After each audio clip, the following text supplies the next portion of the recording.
السلام علیکم dear reader and listeners, Urdu novels library میں آپ کا ڈھیر سارا ویلکم۔ میں ہوں ہدا، آپ کے لیے نیو ناول لے کر آئی ہوں جس کی آپ لوگوں نے ریکویسٹ کی تھی، جس کا نام ماہی ملکہ ہے، مریم مظفر بھائی۔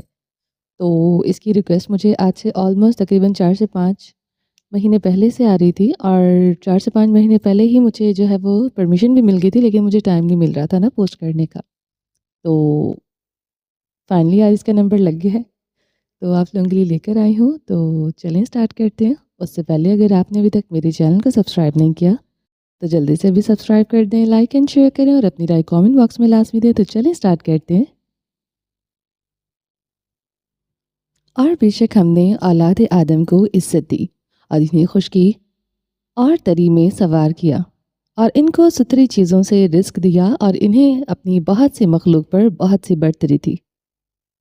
انتصاب، خواہشات کے نام جو کسی کے لیے خودی اور کسی کا خدا ہے۔ باب منصف، بالوانا اسپین۔ وہ جینا نہیں چاہتا تھا، بات ختم، مگر وہ جان کے امان کے لیے بھاگ رہا تھا۔ حیران کن، خاموش گھر، سیاہ گلیاں، رات کا سناٹا، آدھا چاند چلتے ہوئے بادلوں کی اوٹ میں چھپا تھا، جس کی بھوری اور چاندنی جیسی روشنی آدھی سڑکوں کو ڈھانپ رہی تھی۔ اینٹوں کے بنے گھر اور ان کے باہر رکھے چھوٹے گملے بھی رات کی طرح ویسے ہی موجود تھے، خاموش، آس پاس دیکھتے ہوئے، مگر زندہ پکی اینٹوں سے کی بنی ایک وسیع گلی کے کونے میں رکھا بڑا سا کوڑا دان اندھیرے اجالے میں تھا۔ پاس سے چلتی ایک بلی نے اس میں چھلانگ لگائی۔ وہ اپنی خوراک تلاش میں تھی۔ جگہ جگہ اس گلی میں پانی کے تالاب کھڑے تھے، گدلا پانی ٹھہرا ہوا تھا، اور اسی گدلے پانی کی سطح پر چاند کی روشنی چمک رہی تھی۔ خاموشی، طوفان سے پہلے کی خاموشی، سناٹا، طوفان سے پہلے کا سناٹا۔ اگر تم غور سے کان لگا کر سنو، چلتی ہوا کی آواز اور کسی گھر میں چلتے اے سی کی کھڑکھڑ کو پسے پش ڈال کر تو پکڑو اسے، اگن چالو۔ ہسپانوی زبان میں کسی مرد نے اونچی ہانک لگائی۔ دیکھتے ہی دیکھتے آگے پیچھے 3 بھاری بھرکم لمبے ترنگے مرد گلی میں نمودار ہوئے۔ بلی نے کوڑے دان سے سر اٹھا کر دیکھا۔ وہ مرد اکیلے نہیں تھے، وہ شکار پر تھے۔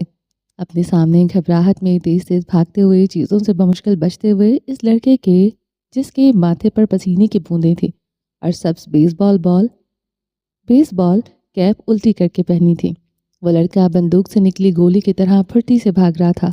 3 مرد بھی اسے پکڑنے کی جدوجہد میں ہلکان ہو رہے تھے۔ اندھیرے میں صرف اتنا نظر آتا کہ اس کا قد چھوٹا تھا، جسامت پتلی اور سر بالوں سے صاف۔ اس نے پھولتی سانسوں کے درمیان پیچھے مڑ کر اپنے تعاقب کاروں کو دیکھا، اور تبھی اس کے پاؤں پانی کے خاموش تالاب میں لڑکھڑائے۔ تالاب میں ہلچل مچی، اچھلتا ہوا پانی اس کی پین کے پائنچے میں بھگو گیا۔ دانت سختی سے آپس میں جوڑے ہوئے تھے، دھڑکن کی کانوں میں گونج تھی۔ بلی اپنا رات کا منو سلوا لے کر کوڑا دان سے نیچے اتری۔ جب وہی لڑکا تیزی سے قریب آنے لگا، بلی کا ایک پاؤں فضا میں تھا تو دوسرا زمین پر۔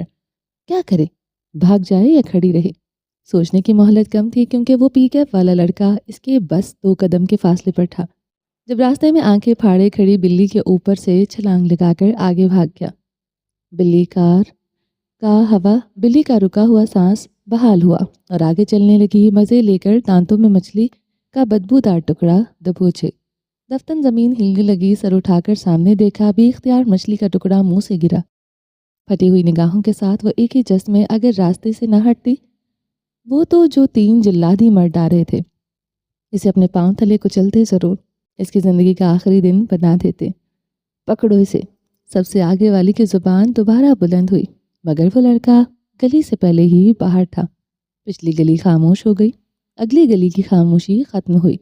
گرتے سنبھلتے وہ پہلے کسی کی سائیکل سے ٹکرایا، تھوڑا سا آگے بڑھا تو کیکٹس کا گملہ راستے میں آیا۔ گلی کا موڑ کاٹا تو اپنے ہی بھاگتے قدموں میں الجھ کر منہ کے بل گرا۔ ہلکی سی گردن موڑ کر پیچھے دیکھا، آنکھیں مزید خوفزدہ ہوئیں۔ وہ لوگ اس کے قریب تھے۔ فوراً سے پہلے زمین سے اٹھا اور ایک گلی میں مڑا، جس کا اختتام ایک چھوٹی سی دیوار پر ہوا۔ اس نے دور سے ہی دیوار دیکھ لی تھی، آنکھوں میں جذبہ اور ٹانگوں میں تیزی آئی۔ دیوار کے قریب آتے ہی اس نے ایک ہی جس میں چھلانگ لگائی اور دیوار کی دوسری طرف ہو گیا۔ وہ مرد جس قدر بھاری اور اونچے تھے، جتنی مرضی کوشش کر لیں یہ دیوار پر پار نہیں کر پائیں گے۔ چھوٹے کا دودھ بے تحاشا پتلے ہونے کا اسے کچھ تو فائدہ ہوا اور ابھی بھی بھاگ رہا تھا، مگر وہ جانتا تھا اب مرد اس کے پیچھے نہیں آ رہے۔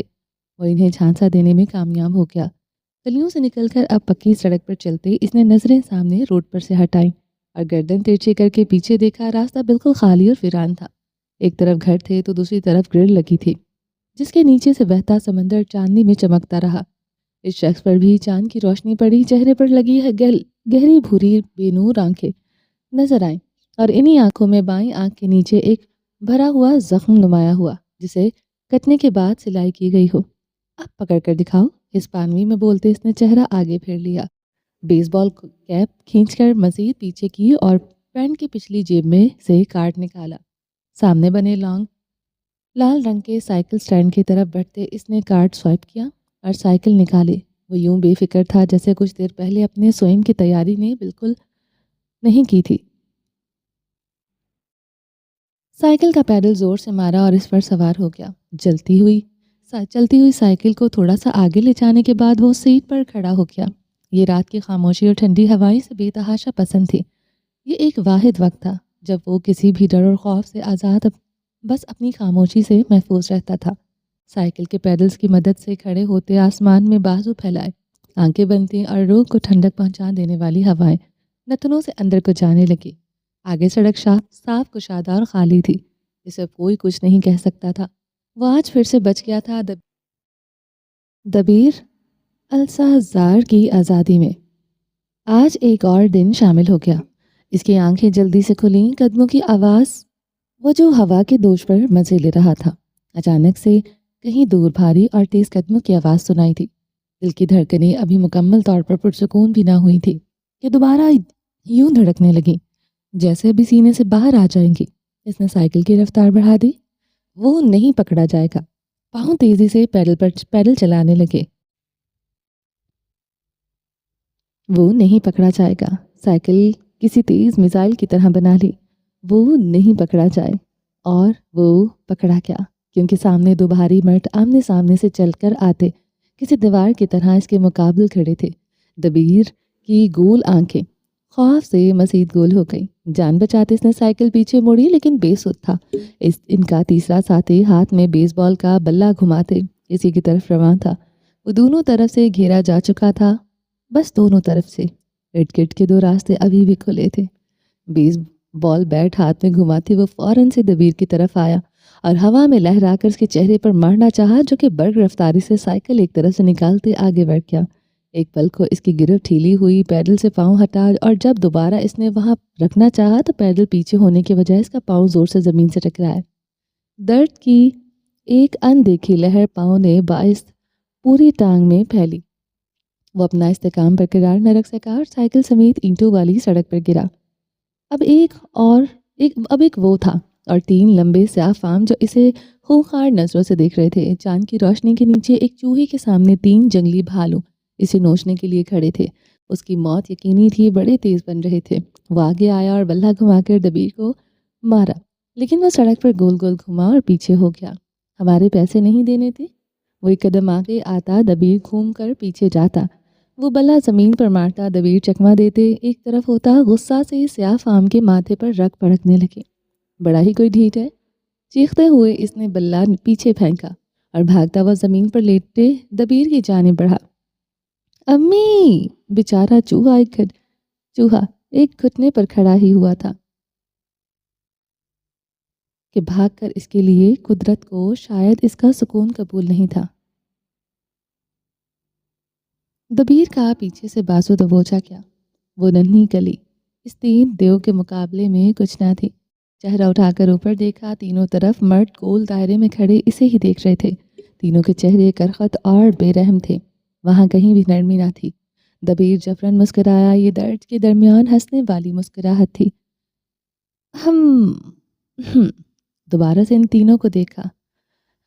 آئی ایم سوری، کندھے اچکاتے اس نے اپنی سب سے معصومانہ شکل بنائی۔ کیا پتا سامنے والے مرد پگھل جائیں، مگر نہیں، وہ جس مٹی کے بنے تھے وہ ان کی تخلیق کے بعد چلگوزوں سے بھی زیادہ مہنگی ہو چکی تھی۔ کچھ لمحات یوں ہی خاموشی میں بیت گئے۔ وہ مرد اسے دیکھتے رہے اور وہ ان مردوں کو اور پھر مار سالے کو۔ ایک مرد کی آواز بلند ہوئی اور ساتھ ہی تینوں کے جوتے۔ وہ اب اپنے بھاری بوٹوں سے دبیر کو مار رہے تھے۔ اس نے سر ہاتھوں میں اور ٹانگیں سینے سے لگا لی، لیکن کوئی فائدہ نہیں تھا۔ ان کے ہر وار پر اسے اپنی ایک ہڈی کچلتی ہوئی محسوس ہوئی۔ بھاری بوٹوں کے ساتھ دی گئی گالیاں بادلوانہ کی فضا میں گھل کر دبتی گئی۔ ایک انسان کے جسم میں کل 206 ہڈیاں ہوتی ہیں۔ دیکھتے ہیں آج اس کی کتنی ٹوٹتی ہیں، کتنی زخمی ہوتی ہیں اور کتنی ان سرماؤں کے ظلم سے بچ نکلتی ہیں۔ باب ملکہ، وہ جو خواہشات کے بوجھ تلے دبی ہے، وہ جو ان کا بوجھ بھی دوسروں پر ڈالتی ہے۔ مصر کا شہر قاہرہ دنیا کے قدیم ترین ممالک میں سے شمالی افریقہ میں واقع ملک مصر، جو قدیم اہراموں کے لیے مشہور ہے، جہاں قاہرہ کے مقامی بازاروں سے لے کر الیگزینڈریا میں واقع وکٹورین طرز کے بنے گھروں میں سارا دن رونق لگی رہتی ہے۔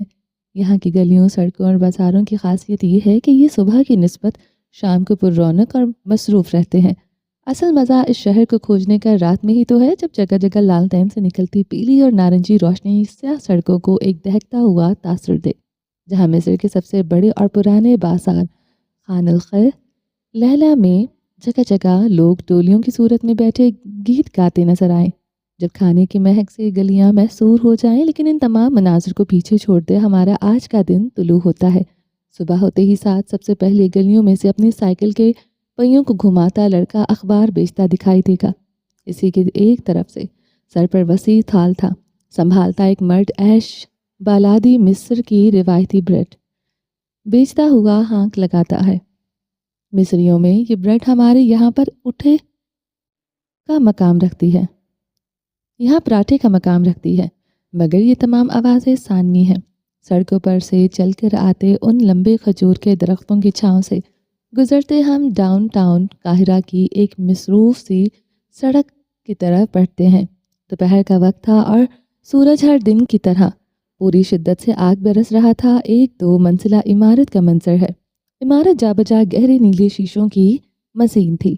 وہ اس کی در و دیوار پیلے رنگ میں رنگی اینٹوں کی تعمیر کی گئی تھی۔ عمارت کے شیشے جس قدر دہک رہے تھے وہ مصر کی گرمی کا اندازہ لگانے کے لیے کافی تھا۔ یہ ایک صحافی ایجنسی تھی۔ ماربل کے بنے زینے پار کر دینے کی عمارت کے شیشے، اور دروازہ سے اندر آتے سب سے پہلے نظر سامنے اوپر کو جاتی زینوں پر اٹھے گی، جو حیرت انگیز طور پر دیوار میں جا کر غائب ہو جاتی ہے۔ کمال! اسی کے ساتھ ایک طرف دیوار ہے اور دوسری طرف آمنے سامنے 4 میز سجی تھیں۔ ہر جگہ عربی لوگ تھے۔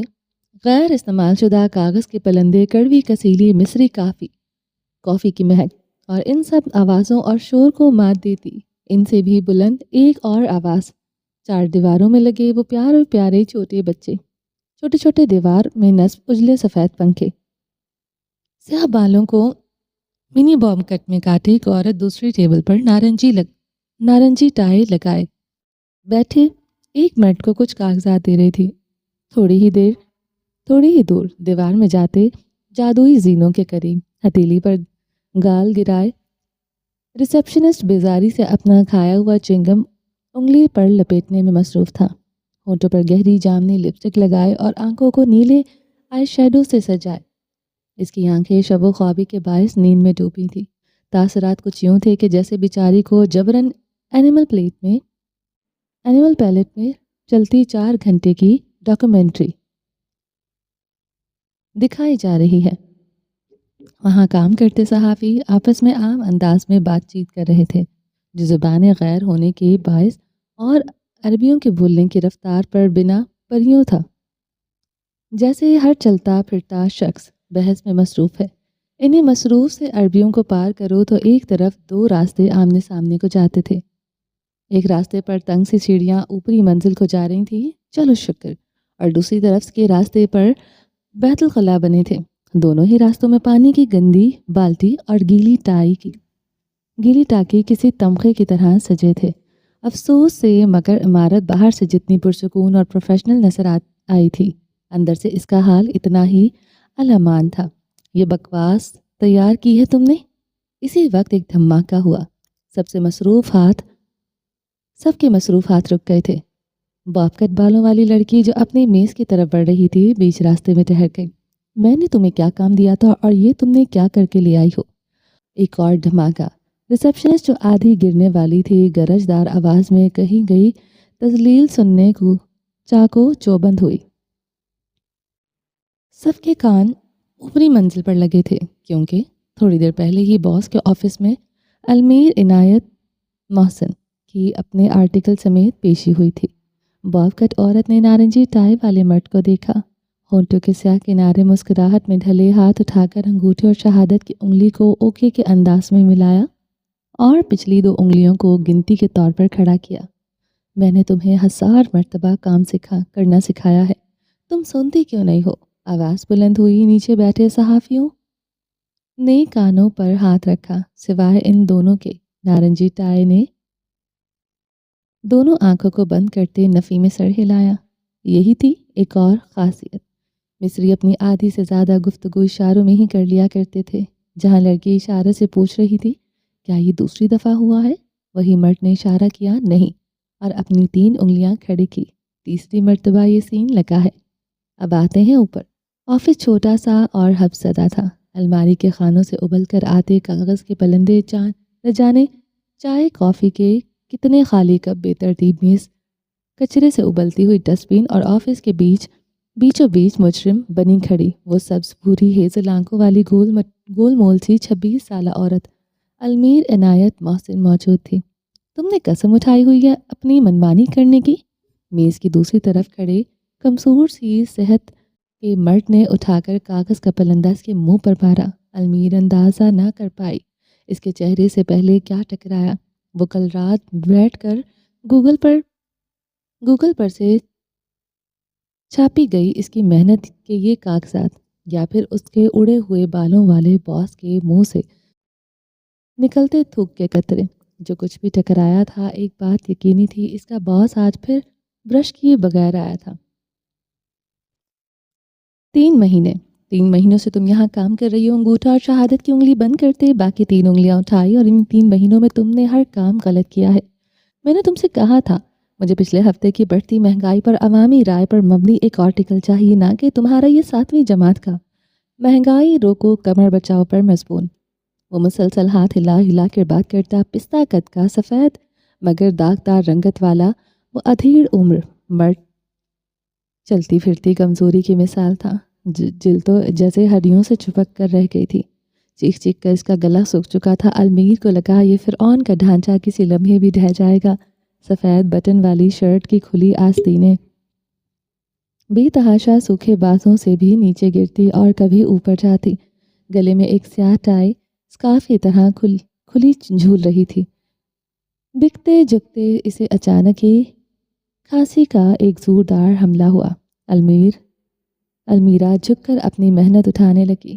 وہ کمزور اڑے بالوں والا مرد کھانستا رہا۔ ہاتھ سے بمشکل ہی وہ کمرے کے دوسرے کونے میں رکھے پانی کے کولر کی طرف اشارہ کرنے لگا۔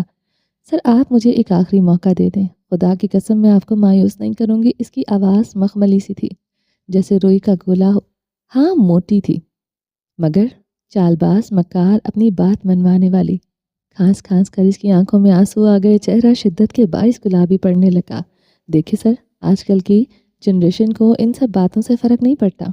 اب کون کرتا ہے عوام کی پیروکاری؟ کاغذات سینے سے لگائے وہ اپنی اس وقت دکھتی سب آنکھوں میں معصومیت سجائے آدھے مرتے شخص کو دیکھتی رہی۔ وہ اس سے پانی مانگ رہا تھا جبکہ وہ شاید سمجھی نہیں تھی، لیکن اگر وہ سمجھی نہیں تھی تو پھر اس کے چہرے پر اپنے باس کی تکلیف سے محسوس ہوتی مسکراہٹ کیوں تھی؟ ایسی معلوم مسکراہٹ جو 14ویں کی رات کو بچے کھانے والی ڈائن کے ہونٹوں پر سجی ہوتی ہے۔ چھت پر لٹکتے پنکھے کی تھرتھراہٹ ان دونوں کی باتوں میں خلل کا باعث تھی۔ بمشکل گرتے سنبھلتے وہ کھلے کف والا آدمی اٹھا اور پانی کے کولر کی جانب بڑھا۔ کولر کے ساتھ وہی نیلی شیشوں کی دیوار تھی جس کے پار سے بجلی کی تاریں اور اڑتے ہوئے کوے نظر آتے تھے۔ المیرا کی نظریں اس کے ہر قدم پر تھیں۔ سر آپ مجھے لاسٹ چانس دیں گے نا؟ اپنی مخملی آواز کو چال بازی سے معصوم سی بات منوانے جیسی کی تھی۔ اس کی آواز چھت پر لٹکتے پنکھے، اپنے باس کی کھانسی اور کھلے نل سے گلاس میں بہہ کر آتے پانی کے درمیان دب کر رہ گئی۔ وہ ہلکا سا مسکرائی، آنکھوں کے بیرونی گوشے میں بھی ساتھ مسکرائے۔ اگر آپ مجھے نکالیں گے تو سب کی آپ کی ہوگی۔ پانی گھٹا گھٹ پینے کے بعد اس کا باس کولر کا سہارا لیتا وہیں کھڑا ہو گیا۔ 5 فٹ 1 انچ کی لڑکی اس کی پیٹھ کو دیکھتی رہی۔ نیچے کان لگائے کھڑے ورکرز اوپر کمرے میں اچانک ہونے والے سناٹے کے باعث خاموش تھے، سانس روکے، اگلے جملے کے منتظر۔ آفس ڈرامہ کسے نہیں پسند ہوتا؟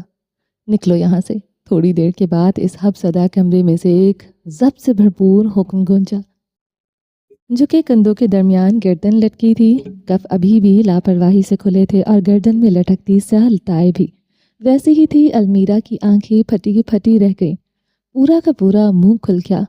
کیوں؟ ضدی بچے کی طرح منہ بسوڑتے وہ اگلے ہی لمحے آگے آئی۔ وہ شخص ابھی بھی اس کی طرف پیٹھ کیے کھڑا تھا۔ کیونکہ میں تمہیں فائر کر رہا ہوں مس پاکستانی، جھٹکے سے مڑتے ہوئے اس نے چنگھاڑتے ہوئے کہا۔ المیرا تو چھوڑو، نیچے کھڑے تماش بینوں نے بھی کانوں پر ہاتھ رکھ لیا۔ دفع ہو جاؤ یہاں سے۔ اپنے کمزور پتلے بازوں کو ایک جست میں دروازے کی طرف کیا۔ وہ چیختا تھا تو تھوکوں کی پوری برسات ساتھ نکلتی تھی۔ المیرا نے گلے میں لٹکے گلابی مفلر سے چہرے پر گرنے والی پھوار صاف کی۔ ایک نظر اپنے مفلر کو دیکھا اور پھر سامنے آنکھیں پھاڑ پھاڑ کر کھڑے اپنے باس کو۔ سیاہ موٹی فریم کے پیچھے اس کی لال انگارہ آنکھیں۔ یہی تو وہ مناظر تھا جسے دیکھ کر ماں اپنے بچے کی آغوش میں چھپا لیتی ہے، اپنے بچے کو آغوش میں چھپا لیتی ہے۔ آپ مجھے کیوں نکال رہے ہیں؟ ضد کرتے ہوئے پوچھا۔ وہ آدمی ایک قدم چل کر آیا۔ اس کا اور المیرا کا قد برابر تھا، پورے 5 فٹ 1 انچ۔ نکلو یہاں سے۔ ہر لفظ چبا چبا کر ادا کرتے ہوئے دونوں آمنے سامنے کھڑے تھے۔ غصے سے ابلتا ہوا وہ اس ایجنسی کا ہیڈ صحافی اور اس کے سامنے کھڑی اس ایجنسی کی سب سے پھوڑ صحافی سوالیہ اور ضدی نظروں سے دیکھتے رہنے کے بعد ایک لخت سے تاثرات میں بدلاؤ آیا۔ فائن۔ ضدی نظریں اب ہر درمی میں بدل گئیں۔ مجھے معلوم تھا آخر میں میری خدمات کا یہی صلہ ملنا ہے۔ سینے سے لگائے کاغذات کا پہلو میں گرایا۔ ان پر اس کی گرفت مضبوط تھی، گردن اونچی انا سے اکڑی تھی اور آنکھوں میں پرعزم تاثر تھا۔ مجھے افسوس بھی نہیں ہے کہ تم مجھے نکال رہے ہو۔ وہ ایک قدم آگے آئی، اس کا باس پیچھے ہوا۔ نہ جانے اتنا عرصہ بھی کیسے برداشت کیا ہوگا۔ پھر 2 قدم آگے آئی، وہ 2 قدم پیچھے ہوا۔ اپنے باس یا پھر سابقہ باس کی آنکھوں میں آنکھیں گاڑی، سر پر جھولتا پنکھا آوازیں نکال رہا تھا۔ اس کا چہرہ عجیب اجڑا دیار معلوم ہو رہا تھا۔ وہاں خاموشی تھی، کسی بھی تاثر کے بغیر خاموشی، جو عام انسان کے لیے غیر تھی۔ کولر میں رکھا گرم پانی ساکت تھا۔ باہر بجلی کی تاروں پر بیٹھا کوا ساتھ بیٹھی کوی سے محو گفتگو تھا۔ جب وہ ہوا کے کسی کے وہم و گمان میں بھی نہیں تھا۔ وہ بجلی کے کوندے کی طرح تیزی سے پیچھے میز کی طرف بھڑکی۔ ورلڈ بیسٹ باس والا خالی مگ اٹھایا اور پوری قوت کے ساتھ اس مگ کا نشانہ اپنے باس کی طرف کیا۔ یہ تم کیا؟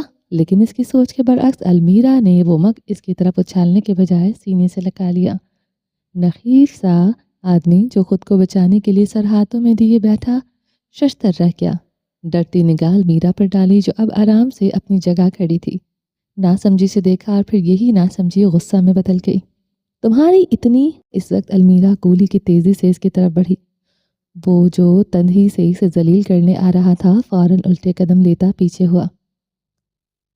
سعدونی۔ خوف کے مارے وہ مدد کے لیے پکار رہا تھا۔ جب اس کی پیٹھ شیشے کی دیوار کے ساتھ ٹکرائی، المیرا اس کے عین سامنے ٹھہری۔ بیچارہ صحافی سے خوف سے دیکھنے لگا، حلق جیسے اندر تک کسی نے جکڑ لیا ہو۔ المیرا کی نظریں اسے خوف زدہ کر رہی تھیں، لیکن زیادہ دیر تک نہیں۔ بے تاثر چہرہ اچانک مسکرانے لگا، اس کی ہیزل آنکھیں بھی مسکرانے لگی۔ دیوار سے لگے مرد کا چہرہ ابھی بھی آدھا بازو میں چھپا تھا۔ یہ کیسی عجیب لڑکی تھی جو اسے اب آنکھیں پٹپٹاتے مسکراتی نظروں سے دیکھ رہی تھی۔ ہونٹوں کے گوشے یوں مسکرا رہے تھے جیسے اسے کسی بات کا علم تھا جس سے اس کا باس نا واقف ہے۔ کچھ دیر بعد وہ لوگ ابھی بھی اشاروں میں بات کر رہے تھے جب اوپری منزل سے دروازے کی ٹھا سے بند ہونے کی آواز آئی۔ المیرا عنایت محسن ہاتھ میں پکڑے مگ میں لگے حروف کو اپنے مفلر سے صاف کر رہی تھی۔ چہرے پر ابھی بھی ذو معنی مسکراہٹ تھی اور آنکھیں یوں لگتا تھا جیسے کسی سر پھرے کی ہو۔ سیڑھیوں کے دہانے پر پہنچتے اچانک اس کی مسکراہٹ ختم ہوئی۔ آنکھوں کا غیر انسانی تاثر زائل ہوا اور اب وہاں اداسی تھی۔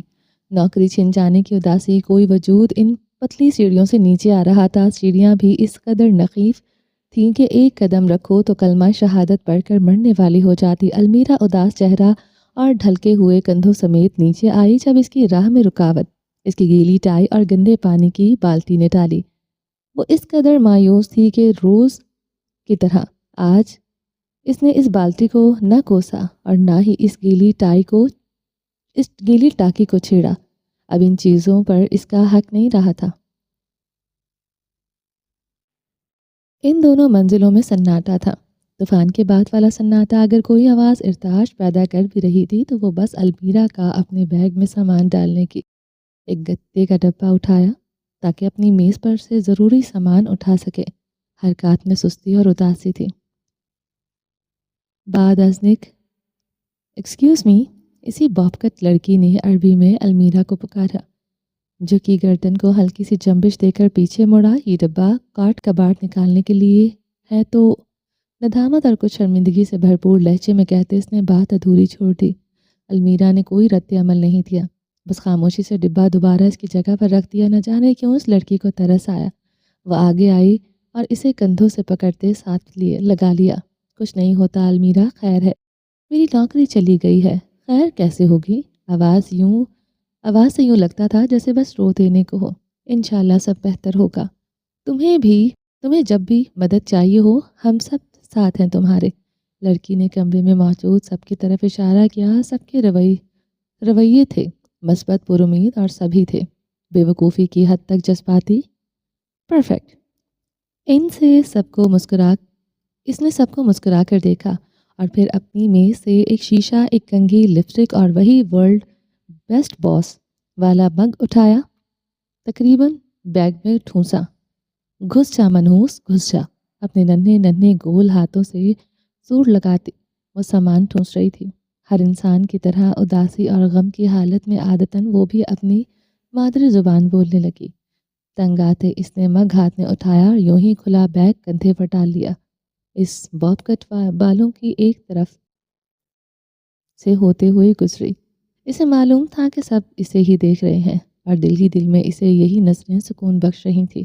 اسے سب کی توجہ کا مرکز بننا اچھا لگتا تھا، لیکن ان نظروں کے ساتھ اسے کچھ اور بھی چاہیے تھا، وہ یہ کہ کوئی تو اسے روک لے۔ اس کی 3 مہینے کی سیلری پھنسی تھی یہاں اور وہ اسے لیے بغیر کیسے جا سکتی تھی؟ المیرا تو اپنا بخار تک کسی کو نہ دے، یہ تو پھر اس کے 3 مہینے کی محنت سے پیسے کمائے تھے۔ ہاتھ میں وہ مگ تھامے، کندھے پر اپنا بھورا گول ہینڈ بیگ ڈالے اور سینڈل سے چلتی وہاں سے نکلنے لگی۔ اس کے کندھے سے جھکے تھے، چال ڈھیلی اور چہرہ مایوس۔ کوئی اسے روک کیوں نہیں رہا؟ ان میزوں کو پار کرتی وہ اب ریسپشنسٹ کے قریب سے گزری جب اچانک یا پھر بالآخر کسی نے روک ہی لیا اسے۔ المیرا بھورے بال والی لڑکی کی تو جیسے روح کھل اٹھی تھی، مگر چہرے کو ابھی ویسا دنیا کے سارے غم کیا میرے لیے ہیں والے تاثرات میں رکھا۔ وہ ایڑیوں کے بل گھومے، اوپر سے نیچے تک اس لڑکی کو دیکھا اور پھر اداسی سے یس کہا۔ ابھی یہ روکے گی مجھے؟ ظاہر ہے المیرا کو بھلا کون نظر انداز کر سکتا ہے؟ وہ سب کی نظریں اب ریسپشن ڈیسک کی جانب تھی۔ میری جامنی لپسٹک تو دے جاؤ۔ آفس کی چھت ٹوٹ کر سر پر پڑی۔ ہیزل آنکھوں کا سبز رنگ مزید گہرا ہوا۔ یہ عزت تھی اس کی؟ المیرا کو حیرانی ہوئی۔ صدمے سے 2-4 اس نے سینے پر ہاتھ رکھا۔ واقعی میں؟ وہ ایک قدم آگے آئی۔ ایک لپسٹک کے لیے تم نے مجھے مخاطب کیا اور مجھے لگا کہ ہم دوست ہیں شیلا۔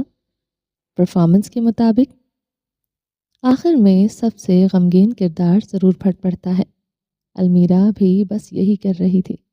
لپسٹک مانگنے کے لیے تو تم مجھے پکار سکتی ہو، مگر ہمدردی کے 2 بول بولنے کے لیے تمہارے پاس ایک لمحہ بھی نہیں۔ آخری دن ہے میرا یہاں، اگر دیکھا نہیں تو سنا تو ہوگا نا کہ کیسے مجھے ذلیل کر کے نکالا گیا ہے۔ آج اگر میرے ساتھ ناانصافی ہوئی ہے تو کل کو تمہارے ساتھ بھی یہ سب ہو سکتا ہے۔ بجائے اس کے کہ تم میرے ساتھ ظلم کے خلاف بولو، تم الٹا اپنی لپسٹک مانگ رہی ہو۔ شیلا کے جامنی ہونٹ اپنے دفاع میں بولنے کو تیار تھے۔ المیرا نے تیاری پر پانی پھیر دیا۔ ایک لپسٹک، ہماری دوستی کی آخری نشانی تھی یہ لپسٹک، اگر میرے ساتھ چلی جائے گی تو برائی کیا ہے اس میں؟ کیا تم نہیں چاہتی کہ میں تاعمر تمہیں یاد رکھوں؟ کیا اس قدر بری لگتی ہوں؟ سب نے شیلا کو مایوسی سے دیکھا، وہ گھبرا گئی۔ اس قدر مادہ پرست کو ایسا کیسے ہو سکتا ہے؟ بافقت لڑکی نے طنز کیا، کوئی اپنی دوست کے ساتھ ایسا کیسے کر سکتا ہے؟ نارنجی ٹائی والے نے سر چٹکا۔ یہ نئی نسل بھی نہ، ایک اور رائے پیش ہوئی۔ شیلا کہنا چاہتی تھی یہ میری دوست نہیں، اس نے صرف لپسٹک لگانے کے لیے مانگی تھی، مگر شومی قسمت اسے موقع نہ دیا۔ کیا تم میری دوست نہیں؟ اگر دوست نہیں تو کولیگ تو ہو نا۔ میں اس لپسٹک کو دیکھ کر تاعمر تمہارے حق میں دعا کرتی، اپنے آل و اولاد سے تمہارا ذکر کرتی۔ ہو سکتا تھا آگے میری بہو بھی یہی لپسٹک استعمال کرتی، مگر نہیں۔ دکھا دی نا تم نے اپنی نفرت آخری دن۔ اس کی ہیزل گرین آنکھوں میں کرب تھا، دکھ تھا، تکلیف تھی، مگر نمی وہ گمشدہ تھی۔ نمی تو اس کی آنکھوں میں شاید ہی ان 26 سالوں میں کبھی اتری ہو۔ میرا یہ مطلب نہیں تھا المیرا، تمہارا جو بھی مطلب تھا شیلا، کوئی بات نہیں۔ معلوم ہو گیا مجھے کہ بس یہی تھی تمہاری دوستی، تمہارے لیے معدنیات دوست سے زیادہ اہم ہے۔ میں سمجھتی تھی ہم دونوں ساتھ بوڑھے ہوں گے، ہمارے بچے بھی آپس میں دوست ہوں گے۔ وہاں موجود سب نے شیلا کو مایوس نظروں سے دیکھا۔ یقیناً تمہارا بھی دل دکھا کر چاہ رہی ہوں گی، تبھی تم ایک ننھی شے کے لیے مچل رہی ہو کہ کہیں اس میں اربوں کی جائیداد کو بیچ کر ارب پتی نہ بن جاؤں۔ آخر میں وہ خود پر ہنسی اور بیگ ٹٹولنے لگی۔ ریسپشنسٹ نے اسے یوں دیکھا جیسے اس سے بہت بڑی غلطی ہو گئی ہو۔ آنکھوں کے کنارے سے المیرا دیکھ سکتی تھی شیلا کا چہرہ کیسے فک ہوا تھا، اور وہ یہ بھی جانتی تھی کہ اب آگے کیا ہوگا۔ جامنی لپسٹک تو بالکل سامنے رکھی تھی، وہ تو بس مروتن ہی بیگ کے اندر ہاتھ مار رہی تھی۔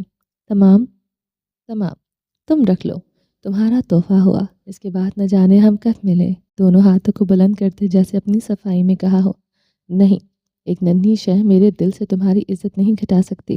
بیگ میں ہاتھ مارنے کی اداکاری اب بھی جاری تھی۔ میں تمہیں تحفہ دے رہی ہوں، شیلا نے اصرار کیا۔ تحفہ دے رہی ہو؟ المیرا نے گیلی سانس اندر کھینچی۔ شیلا نے سر ہلا دیا۔ تو تھوڑا ہنس کر دو نا، میں کون سا کنپٹی پر بندوق رکھ کر چھین رہی ہوں؟ ریسپشنسٹ کے چہرے کا رنگ نچڑ کر گال میں جمع ہو چکا تھا۔ ہچکیاں باندھتے المیرا سے مسکراتے ہوئے دیکھ رہی تھی۔ پھیلے ہوئے ان گول ہونٹوں کو دیکھتے شیلا کا دم ڈوب گیا۔ یہ کسی انسان کی مسکراہٹ ہرگز نہ تھی۔ میں آپ سب کو بہت یاد کروں گی۔ پلٹ کر المیرا نے بآواز بلند سب کو مخاطب کیا، ہاتھ اٹھا کر انہیں الوداع کہتے حب زدہ کمرے میں آشنائی اور رشتوں کا شور گونجنے لگا۔ کچھ گھڑیوں بعد عمارت کا دروازہ کھلا اور المیرا عنایت محسن ہاتھ اپنے سینڈلز پر چلتی باہر آئی۔ ہاتھ میں وہی گتے کا ڈبہ، مگر لوگوں کے دیے تحائف سے بھرا ہوا۔ پیچھے پنکھوں کی آوازیں ابھی بھی ویسی ہی تھی، پر شور تھر تھراتی اور کانوں میں چبھنے والی۔ سب لوگوں نے عرصدگی سے ایک افسوس بھری سانس خارج کی اور غصے سے چھت کی طرف دیکھا، جہاں ان کا باس بے جان حالت میں فرش پر موجود تھا۔ کاغذات کے پلندے زمین پر بکھرے تھے اور ان کے درمیان وہ نحیف وجود گھٹنوں کے بل بیٹھا تھا۔ خوف و وحشت کے مارے آنکھیں کھلی تھیں، اینک ایک طرف گری تھی اور ماتھے کے ایک طرف سے خون پتلی سی لکیر بھی جا کر تھم جاتی تھی۔ یہ لڑکی کیا تھی جو ابھی سے دھمکا کر گئی ہے؟ کچھ دیر پہلے مرد دیوار سے لگا تھا اور وہ سامنے کھڑی تھی۔ جاؤ، ڈر کے مارے پتلی چوہے جیسی آواز نکلی۔ اس کے باقی الفاظ منہ میں ہی رہ گئے جب المیرا نے ہاتھوں میں پکڑے کاغذات کا ہوا میں ایک جھٹکے سے اڑایا۔ ہوا میں معلق اپنے ان پنوں کے پیچھے اس کے باس کا حیران چہرہ دیکھنے لائق تھا۔ کاغذات پاؤں تلے روندے، وہ مسکراتی معصوم نظروں سے اسے دیکھ رہی تھی، لیکن کچھ تھا اس کی مسکراہٹ میں جو غیر آرام دہ کرے۔ وہ مسکراہٹ آنکھوں میں چھائی حیوانیت سے میل نہیں کھاتی تھی۔ اس کا لہجہ پراسرار مکار اور مصنوعی سا، گویا جیسے وہ کسی کچھ چھپا رہی ہو، جیسے خود پر جبر کر رہی ہو۔ چلی جاؤں گی، تم بس میرے پیسے دے دو مجھے۔ المیرا کی آواز بس اس کمرے تک محدود تھی۔ کون سے پیسے؟ بمشکل کانپتے وجود کے ساتھ کہا، یہ روپ تو اپنے اس ماتحت کا وہ پہلی مرتبہ دیکھ رہا تھا۔ کیا یہ وہی میٹھی سی المیرا تھی جو ہر کسی کو اپنا آپ جناب کر کے مخاطب کرتی ہے؟ ہاتھ کے ناخنوں سے کھیلتی اس نے لاپرواہی سے کہا، اوکے بتاتی ہوں۔ ہتھیلی اس کے چہرے کے سامنے کی، جب اس نے کانپ کر سر ہاتھوں میں دے دیا۔ المیرا محفوظ ہوئی۔ ڈر تو نہیں؟ ڈرو تو نہیں۔ ہاں، وہ ہنسی تھی، خطرناک سے فاق مزہ لیتی ہوئی ہنسی۔ اچھا چلو، سب سے پہلے 3 مہینے تک اس کھٹارا میں کام کرنے کے پیسے، چھوٹی انگلی بند کی۔ اس کے بعد 3 مہینوں تک تمہارے گندے چائے کے کپ دھونے کے پیسے، شہادت کی انگلی بند کی۔ گدھوں کی طرح تمہاری ہر تذلیل برداشت کرنے کے پیسے، انگوٹھا بند ہوا۔ اس کا ہاتھ ابھی بھی باس کے چہرے کے بالکل سامنے تھا، اور اسی لیے بھی کیونکہ ایک ملازم ہونے کے ناطے یہ میرا حق ہے۔ آخر میں بچ جانے والی درمیانی انگلی کو چہرے سے ہٹاتے وہ پیچھے ہوئی۔ عربی میں بات ختم کرتے اب وہ ہاتھ میں پکڑے مگ کے حروف پر انگلی پھیرنے لگی۔ میں تمہیں ایک پائی بھی نہیں دوں گا۔ المیرا جو مگ پر انگلی پھیر رہی تھی، آنکھوں کے کناروں سے اسے دیکھا۔ الفاظ کو چبا چبا کر ادا کرتے اس کی زبان کو اچانک سے بریک لگا۔ کمرے کا ماحول اس قدر گھٹن زدہ کیوں تھا؟ سوچ لو۔ گہری سانس خارج کی اور ہاتھ کمر کے پیچھے باندھ لیے۔ میرے آفس سے دفع ہو جاؤ، نہ میں تمہیں۔ ٹھیک ہے پھر۔ اس کا جملہ کاٹتے المیرا نے پوری قوت کے ساتھ ہاتھ میں پکڑا مگ اس کے ماتھے پر دے مارا۔ وہ کراہتا ہوا نیچے گرا۔ ماتھے پر ایک کٹ کا واسع نشان بنا۔ المیرا اس کی سر پر جھکی۔ میں عموماً اتنی ظالم نہیں ہوتی، لیکن وہ سیدھی ہوئی۔ یہاں بات میرے پیسوں کی ہے، جن کے لیے میں جان بھی لے سکتی ہوں۔ اور جان؟ تھوڑی پر انگلی رکھ کر سوچنے کی اداکاری کی۔ نہیں، وہ نہیں دوں گی۔ دے دی تو میرے پیسے کا کیا ہوگا؟ وہ شخص کاغذات پر کمر کے بل چکا تھا، ایک ہاتھ ماتھے پر رکھا اور دوسرے سے دیوار کا سہارا لیا ہوا تھا۔ میں تم پر کیس کر دوں گا، تم جیل چلی جاؤ گی، تمہارا ویزا چھن جائے گا۔ کراہنے کے بیچ اس نے کھانستے ہوئے دھمکی دی۔ میں سوشل میڈیا پر ہیش ٹیگ چلاؤں گی، تمہیں ایک ہراسر اور اسالٹر کے نام سے مشہور کر دوں گی۔ تمہاری ایجنسی بند ہو جائے گی، تمہارے بچے تمہیں چھوڑ جائیں گے، یہ معاشرہ تم پر تھوکے گا۔ اپنے خون کو بھول دے۔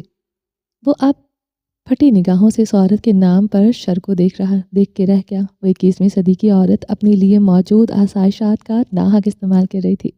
میں نے آج تک ایسا کچھ نہیں کیا۔ تم ایسا نہیں کر سکتی، تمہارے پاس ثبوت نہیں۔ سوشل میڈیا پر پوسٹ کرنے کے لیے ثبوت نہیں، انٹرنیٹ ہونا چاہیے۔ کنپٹی پر دستک دیتے بڑی خفیہ معلومات دی گئی۔ اس مرد کی رنگت لمحہ بلمحہ پھیکی پڑتی گئی۔ لرزتے لب اور بکھرا وجود اس کی ذہنی خلفشار کو ظاہر کیے تھا۔ ہاتھ پہلو میں گراتے المیرا پیچھے ہوئی۔ وہ اپنے الفاظ پر کہیں سے بھی شرمندہ نہ تھا۔ میں تو آج تو جا رہی ہوں، مگر روز آؤں گی۔ جب تک پیسے نہیں ملتے یوں ہی روز آؤں گی۔ وہ جانتا تھا وہ آئے گی۔ پیسوں کی لالچی المیرا عنایت محسن ضرور آئے گی۔ وہ سرگوشی کی فکر نہ کرو۔ میں کسی کو نہیں بتاؤں گی کہ تم نے مجھے اکیلے آفس میں کیوں بلاتے تھے۔ اس کی جلتا رنگ ہنسی پورے کمرے میں گونجی۔ آنکھ پر جمتے خون پر ہاتھ رکھا۔ مرد ہکا بکا رہ گیا۔ کیا وہ عورت اپنی جیت کے لیے جھوٹ کی اس حد تک جائے گی؟ حال فٹ پاتھ پر چلتی اس لڑکی نے جھکے کندھے آہستہ آہستہ سیدھے کیے ہوئے تھے۔ کمر اکڑی اور ہیزل آنکھوں میں دنیا جہان کی شوخی درج ہوئی۔ کوئی سے دیکھتا تو پہلا خیال یہی آتا وہ بہت خوش رہتی ہوگی۔ سب سے پیار کرنے والی، ہر کسی کو خوشی میں خوش ہونے والی۔ ہاتھ میں ڈبہ سنبھالتے اس نے پرس میں ہاتھ مارا، وہی جامنی لپسٹک نکالتے فون کا فرنٹ کیمرہ آن کیا، ڈھکن کلک کی آواز کے ساتھ اتارا اور ہونٹوں پر لپسٹک لگانا شروع کی جب اسکرین پر ایک نوٹیفیکیشن آئی۔ بینک، آپ کے اکاؤنٹ میں رقم ٹرانسفر ہوئی ہے۔ المیرا مکاری سے مسکرائی، آنکھوں کا سبز رنگ گاڑھا ہوا۔ گہرا سانس لیا، لپسٹک کو دیکھا، اس کے ڈیزائنر لوگو پر مسکرائی، فون بیگ میں ڈالا اور آگے بڑھ گئی۔ بزدل کہیں کا۔ خالی مگ پہلوں میں گرا کر ایک ہاتھ میں آگے پیچھے جھول رہا تھا۔ سفید مگ پر لال رنگ سے لکھی جلی حروف ہر آتا جاتا ضرور پڑتا۔ ورلڈ بیسٹ باس۔ خون کے دھبے اب مگ پر سے غائب تھے۔ یا سلام، ہائے، حیران لہجہ، بلند آواز۔ تم نوکری چھوڑ آئی؟ سیاہ انگور کا رس خریدتے زیبا نے عربی میں پوچھا۔ المیرا کی کہانی سننے پر اس کی آنکھیں پوری کی پوری کھل چکی تھی۔ اوہ نو، چھوڑی نہیں ہے۔ ہیزل آنکھوں والی نے اسٹال فروش کے ہاتھ سے جوس لیتے ہوئے کہا، مجھے نکالا کیا ہے؟ آواز میں نہ پوری ہونے والی خواہشات کی اداسی تھی۔ آفس سے نکلنے کے بعد وہ سیدھا میٹرو میں بیٹھتی خان الخہ لیلا کے بازار آئی۔ اس کی دوست غم گسار تھی۔ پالتو جو بولنا چاہو؟ زیبا کو اس نے کال کر نوکری سے یہاں بلایا۔ وہ ایک میوزیم ڈوسنٹ یا آسان الفاظ میں میوزیم میں گئی تھی۔ تو تم ایسے ہی آ گئی کیا؟ تمہاری سیلری؟ انداز میں واضح ہچکچاہٹ تھی۔ زیبا درمیانے قد کی مصری تھی جس نے اپنے بالوں کو حجاب میں یوں بند کیا تھا کہ گردن صاف نمایاں تھی اور حجاب کا کپڑا سارا کسی پگڑی کی مانند بند تھا۔ تو کیا کرتی؟ اتنی منت سماجت کی کہ اس کے پیسے دے دو۔ میری محنت ہے، میں نے کرایہ دینا ہے، ورنہ مالک مکان مجھے سڑک پر نکال دے گی۔ لیکن نہیں، اپنے جوس کا گھونٹ بھرا اور بنیادی بازار کے اندر داخل ہوئی۔ پتہ تو ہے تمہیں ان عربیوں کا کتنے عیاش اور بھوکے ہوتے ہیں۔ نفرت سے گردن چھٹکی۔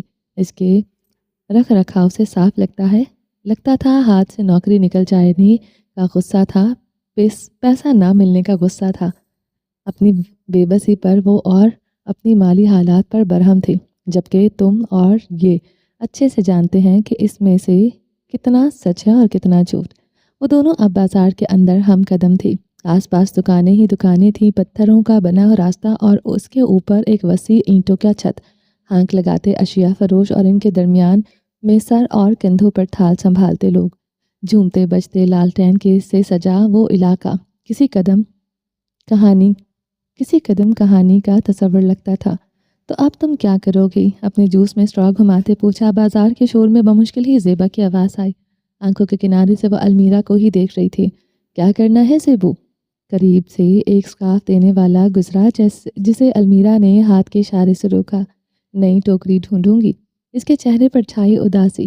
نئی نوکری ڈھونڈوں گی؟ اس کے چہرے پر چھائی اداسی اور نا امیدی ہر بے روزگار کے چہرے جیسی تھی۔ کیا مطلب؟ تم اپنی 3 ماہ کی سیلری چھوڑ دو گی؟ یوں ہی؟ صدمہ ہی تو اسے ہوا تھا۔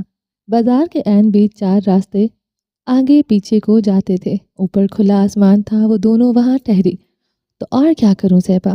آواز سے لگتا تھا وہ اگلے لمحے روتے گی۔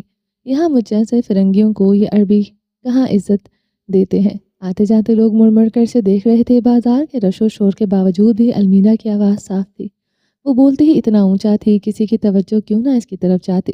اونچا بناوٹی لہجہ جس میں اپنی تعریف اور ستائش ہی زندہ تھی۔ زیبا نے ایک تھکن زدہ سانس خارج کی اور دوبارہ سے المیرا کے ساتھ چلنے لگی۔ اپنا اور المیرا کا خالی گلاس تھاما اور قریبی کوڑے دان میں پھینک دیا۔ بازاریوں بنا تھا جیسے اینٹوں کی بنی سرنگ ہو۔ اندر جا بجا مصنوعی روشنیاں، گوشت کے کھانوں کی خوشبو، لوگوں کی تیز بو اور لالٹین ہر دکان سے لٹک کے دکھائی دے۔ یا سلام! مصریوں کے ہاں یہ شدید رد عمل کے وقت استعمال کیا جاتا ہے۔ اچانک زیبا چٹکی بجاتے ہوئے المیرا کے سامنے آئی۔ پاکستانی کی آنکھوں میں ہلکی سی حیرت ابھری، جبکہ زیبا کا چہرہ چمک اٹھا۔ تم آن لائن ٹیوشن شروع کر دو؟ المیرا نے اسے بہن سٹھیا گئی ہو کیا والی نظر سے نوازا۔ تمہیں گھر سے نکلنا بھی نہیں پڑے گا، وہ آن لائن ٹیچنگ کر کے کما بھی لوگی۔ زیبا ہنستے ہوئے کہا۔ اس کی ہنسی نے زیبا کی مسکراہٹ فنا کر دی۔ میں اب ایک اچھی خاصی قابل ڈگری لے کر آن لائن امیر ماں باپ کے بگڑے ہوئے بدتمیز 5 سالہ کو پڑھانا شروع کر دوں؟ اسی کم عقلی کی وجہ سے تمہارا آج تک پروموشن نہیں ہوا۔ المیرا کا ایک حقیر جملہ کسی کا دن خراب کرنے کی صلاحیت رکھتا تھا۔ تمہیں تو دوستی بھی نبھانی نہیں آتی زیبا، آخر میں کہی جملے نے زیبا کے سارے جوش کو پارا پارا کر دیا۔ المیرا ہمیشہ کی طرح مخلصی پرواہ کرتی تھی۔ مجھے دوستی نبھانی آتی ہے میرا، اونچی ہانک لگائی۔ ثابت کرو پھر۔ سامنے بھی المیرا تھی جس نے بالکل اپنی دوست کے ہی انداز میں کہا۔ حجابی مصری نے اسے الجھ کر دیکھا۔ اچانک ہی بازار میں شور زیادہ ہو گیا۔ لڑکوں کا ایک ٹولہ ایک طرف بیٹھا غالباً کوئی کھیل کھیل رہا تھا۔ ان کے پاس سے گزرتے زیبا ان کے کان کی جانب جھکی۔ ثابت کرو کیسے؟ اس کا یہ کہنا تھا کہ المیرا اس کی طرف مڑ کر کھل کے مسکرائی۔ زیبا کو وہ مسکراہٹ کسی انہونے کی افتتاحی تقریب لگی۔ جب جب اس کی دوست کی آنکھیں یوں گہری سبز اور مسکراہٹ پر پراسرار مگر مضبوط ہوتی تھی، وہ سمجھ جاتی تھی غالباً نہیں، یقیناً المیرا عنایت محسن کوئی بونگی مارنے والی ہے۔ تم مجھے اپنے میوزیم میں نوکری دلوا دو۔ اب زیبا نے اسے بہن سٹھیا گئی ہو کیا والی نگاہوں سے نوازا۔ المیرا، یہ ناممکن ہے۔ وہ جانتی تھی یہ لاڈلی دوست کیوں اس نوکری میں اتنی دلچسپی رکھتی ہے۔ تم میڈیا کی اسٹوڈنٹ ہو۔ المیرا نے نزاکت سے ہاتھ چاڑا۔ میں تاریخ کی ایسی کیسے نوکری دلواتا ہوں؟ دانستہ اس نے ایک کمزور سا بہانہ ڈالا۔ اصل وجہ بتاتی تو المیرا اس کا جینا حرام کر دیتی۔ بہانے ہیں سب، ساتھ لگائے ایک سٹال کے قریب آئی۔ اصل بات تو یہ ہے کہ تم مجھے وہاں دیکھنا ہی نہیں چاہتی، ورنہ کون لڑکی نہیں چاہے گی اس کی بیسٹ فرینڈ اور وہ ایک ہی جگہ پر کام کرے۔ زیبا کے چہرے پر بے آرامی واضح تھی۔ وہ یہاں اپنی نوکری کے اوقات سے وقت نکال کر اپنی دوست کا غم بانٹنے آئی تھی، اور صلے میں اسے کیا ملا؟ ناشکری، شک اور الزامات کا پیکج۔ اس کی دوست اس کے لیے پریشان تھی، چہرے سے ہی نظر آ رہا تھا۔ البتہ وہ اس کا چہرہ سٹال پر سجے چمکتے زیورات کو دیکھ کر ایک دم ہی روشن ہو گیا۔ موازنہ کرنا مشکل تھا کہ زیادہ چمک ان زیورات میں ہے یا ان کو دیکھتی المیرا کی آنکھوں میں۔ اپنی بھکڑ مالک مکان، اپنے سٹونڈ لونز، اس وقت اسے سب بھول گیا تھا۔ زیبا نے ایک گہری سانس خارج کی اور المیرا کے ساتھ آ کھڑی ہوئی۔ المیرا کبھی اپنے حال کو بہتر بنانے کے لیے ہاتھ پاؤں نہیں مارتی تھی، بس اس کا ایک ہی کام تھا، دکھڑے سنا سنا کر زیبا کے کانوں سے خون بہا دینا۔ وہ اداسی اور مایوسی سے اپنی دوست کا چہرہ دیکھ رہی تھی، جہاں ان چمکتے مگر نقلی زیورات کے لیے لالچ اور چاہ نمایاں تھی۔ سٹال کے بالکل اوپر ایک بڑا سا گول شیشہ رکھا تھا، اس میں ہم المیر عنایت محسن کا عکس صاف دیکھ سکتے تھے۔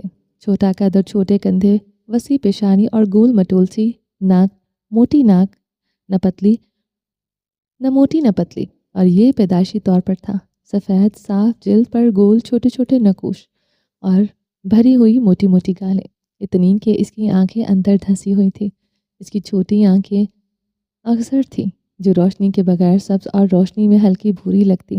یہی خاصیت انہیں وہ چالاک اور مکار سا تاثر دیتی تھی جو اس کا خاصہ تھا۔ وسیع پیشانی اور ریشمی انتہائی سیدھے گھنے ہلکے بھورے بال جو کندھوں کے ذریعے ایک ہی لہر میں کٹے تھے۔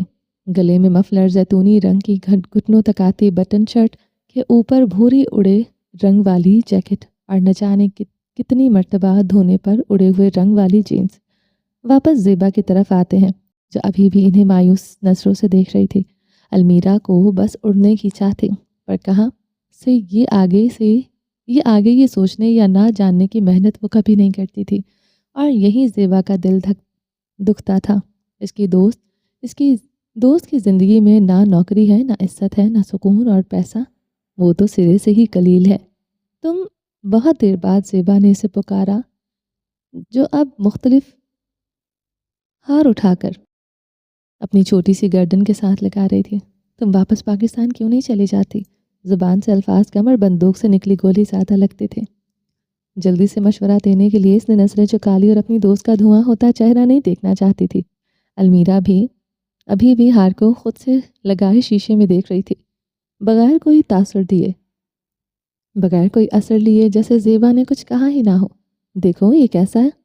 ہار پکڑے وہ زیبا کی جانب مڑی، مگر اس کے الفاظ زبان پر ہی رہ گئے۔ ایک گندی حالت میں میلا کچیلا بچہ اس کی جیکٹ کو پیچھے سے کھینچ رہا تھا۔ المیرا پہلے بے دھیانی سے پیچھے مڑی، اس بچے پر نظر پڑتے ہی وہ آہستہ سے دور ہوئی۔ گھبرانے کے جراثیم اس میں سے غائب تھے۔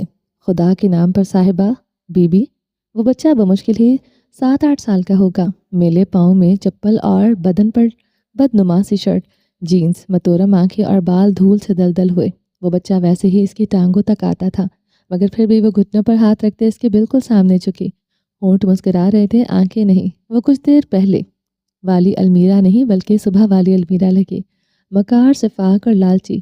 میرا اگنور کر دو، پیسے دے دو۔ بچے نے زیبا کی بات کاٹی، آواز بے تحاشا گھٹی اور آہستہ تھی۔ وہ ایک عام فقیر یا بھکاری نہیں لگا تھا، وہ مجبور اور مفلس لگا تھا۔ پیسوں کا کیا کرو گے؟ آنکھیں بچے کے معصوم چہرے پر مرکوز تھی۔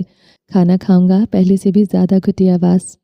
کھانا کھا کر کیا کرو گے؟ المیرا کے اندر تک اترنے والی نگاہ اس بچے کو خوف زدہ کر رہی تھی۔ ابھی تک تو کتنے لوگوں سے پیسے لے چکے ہو؟